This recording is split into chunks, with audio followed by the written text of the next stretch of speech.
வணக்கம். இன்னைக்கு நாம ஏஎன்ஏ டெஸ்ட் பத்தி கொஞ்சம் டீட்டெயிலா பார்க்கலாம். நிறைய பேர் இந்த டெஸ்ட்டை பத்தி கேள்விப்பட்டிருப்பீங்க. இது ரொம்ப சாதாரணமா செய்யற ஒரு பிளட் டெஸ்ட் தான்.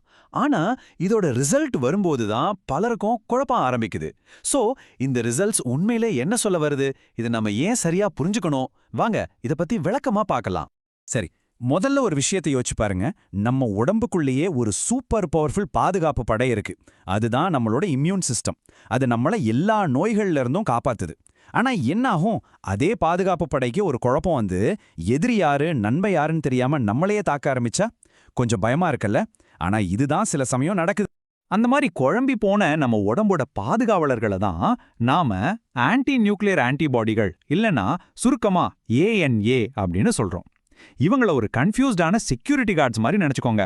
யார் உள்ள வரலாம், யாரை தடுக்கணும்னு அவங்களுக்கு சுத்தமா தெரியாது. அதனால அவங்க நம்ம உடம்புக்கே எதிரா வேலை செய்ய ஆரம்பிச்சிடுறாங்க. பொதுவா ஆன்டிபாடிகள்னா என்ன? வெளியில இருந்து வர்ற வைரஸ், பாக்டீரியா மாதிரியான எதிரிகளை எதிர்த்து போராடுற புரோட்டீன்கள். ஆனா இந்த ஏஎன்ஏக்கள் அப்படி இல்ல. அது நம்ம சொந்த உடம்புல இருக்கிற நல்ல செல்களையே குறிவைக்குது. அதுலயும் குறிப்பா செல்லோட மூளை மாதிரி இருக்கிற நியூக்ளியஸை தாக்குது. அதனால தான் இதுக்கு பேரு ஆன்டி நியூக்ளியர் ஆன்டிபாடி. சொல்லப்போனா இது நம்ம உடம்புக்குள்ளே நடக்கிற ஒரு உள்நாட்டு கலகம் மாதிரி தான். ஆனா இங்க ஒரு முக்கியமான விஷயத்த நம்ம புரிஞ்சுக்கணும். நம்மள சில பேருக்கு கொஞ்ச அளவுல இந்த ஆன்டிபாடிஸ்கள் இருக்கிறது ரொம்பவே சகஜம். அதனால எந்த பிரச்சனையும் இல்ல. ஆனா எப்போ அதோட எண்ணிக்கை ரொம்ப அதிகமாகுதோ அப்பதான் டாக்டர்ஸ் இது ஒரு பிரச்சனையா பார்ப்பாங்க. சோ அளவுதான் இங்க முக்கியம். சரி, அப்போ எந்த மாதிரி சூழ்நிலையில டாக்டர்ஸ் உங்களுக்கு இந்த ஏஎன்ஏ டெஸ்டை எடுக்க சொல்லுவாங்க? வாங்க அதுக்கான அறிகுறிகள் என்னன்னு பார்க்கலாம். பாருங்க, இங்க லிஸ்ட் பண்ணியிருக்கிற அறிகுறிகள் ரொம்ப பொதுவானதா தெரியலாம். உதாரணத்துக்கு, காரணமே இல்லாம வர காய்ச்சல், எப்பவுமே டயர்டா இருக்கிற மாதிரி ஒரு ஃபீலிங், மூட்டுக்கள்ல வலி, வீக்கம் இல்லனா தசவலி, சில சமயம் தோல் நிறம் மாறுறது இல்லனா தடிப்புகள் வர்றது. இந்த மாதிரி அறிகுறிகள் ஒன்னா சேர்ந்து வரும்போது தான் டாக்டருக்கு ஒருவேளை இது ஆட்டோ இம்யூன் பிரச்சனையா இருக்குமோன்னு ஒரு சந்தேகம் வரும்.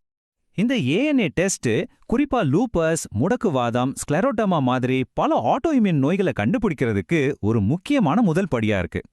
இது ஒரு துப்பறியும் நிபுணர் மாதிரி பிரச்சனை எங்க இருக்குன்னு கண்டுபிடிக்கிற முதல் க்ளூவை கொடுக்குது. அடுத்ததா இந்த டெஸ்ட் எப்படி பண்ணுவாங்கன்னு பார்க்கலாம். நிறைய பேர் ஊசி டெஸ்ட்னாலே கொஞ்சம் பயப்படுவாங்க. ஆனா உண்மையை சொல்லணும்னா இந்த ஏஎன்ஏ டெஸ்ட் ரொம்பவே சிம்பிளான ஒரு ப்ரொசீஜர் தான். நீங்க ஒரு லேபுக்கு போனதும் ஒரு நர்ஸ் உங்க கையில இருக்கிற நரம்ப கண்டுபிடிப்பாங்க. அப்புறம் ஒரு சின்ன ஊசி மூலியமா கொஞ்சமா ரத்தம் எடுப்பாங்க. அது ஒரு சின்ன குப்பியில சேகரிச்சு டெஸ்ட்டுக்கு அனுப்பிடுவாங்க. அவ்வளோதான். மொத்தத்துல 5 நிமிஷம் கூட ஆகாது. ஒரு சின்ன எறும்பு கிடைச்ச மாதிரி தான் இருக்கும்.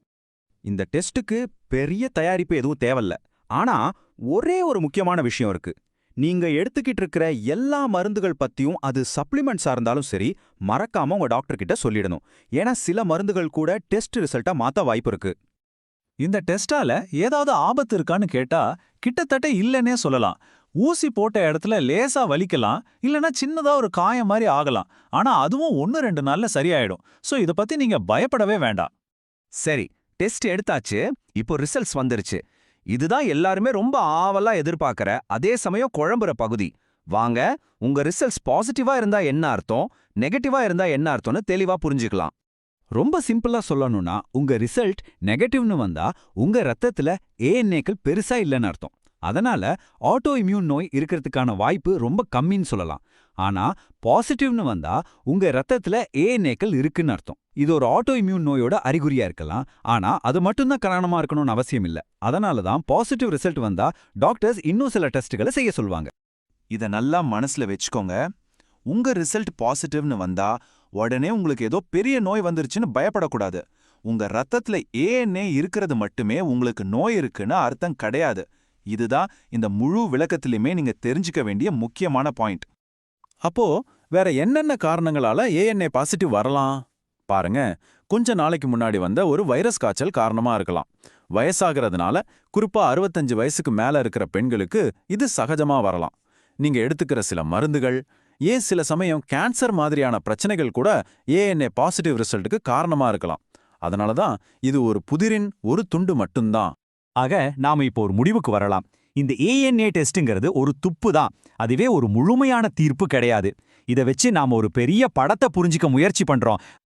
யோசிச்சு பாருங்க, ஒரு பெரிய பஸ்ஸில் சால்வ் பண்ணும்போது ஒரே ஒரு துண்டை வச்சு மொத்த படமும் என்னன்னு சொல்ல முடியாது இல்லையா? அதே மாதிரி தான் இதுவும். இந்த ஏஎன்ஏ டெஸ்ட் ரிசல்ட் அந்த பஸ்ஸிலோட ஒரு சின்ன துண்டு மட்டும்தான். உங்க டாக்டர் இந்த ரிசல்ட்டோட சேர்த்து உங்க அறிகுறிகள், உங்க மெடிக்கல் ஹிஸ்டரி, மத்த டெஸ்ட் ரிசல்ட்ஸ்னு எல்லாத்தையும் ஒண்ணா வச்சு பார்த்து தான் ஒரு முடிவுக்கு வருவாங்க. அதனால அடுத்த முறை நீங்க உங்க டாக்டரை பார்க்கும்போது இந்த முழு படத்தையும் புரிஞ்சுக்க வேற என்னென்ன துப்புக்கள் தேவைன்னு நீங்களும் சேர்ந்து கேளுங்க. உங்களுக்கும் உங்க டாக்டருக்கும் இடையான இந்த உரையாடல் தான் உங்க ஆரோக்கியத்தை புரிஞ்சுக்க சிறந்த வழி. ஞாபகம் வச்சுக்கோங்க, உங்க ஹெல்த் உங்க கையில.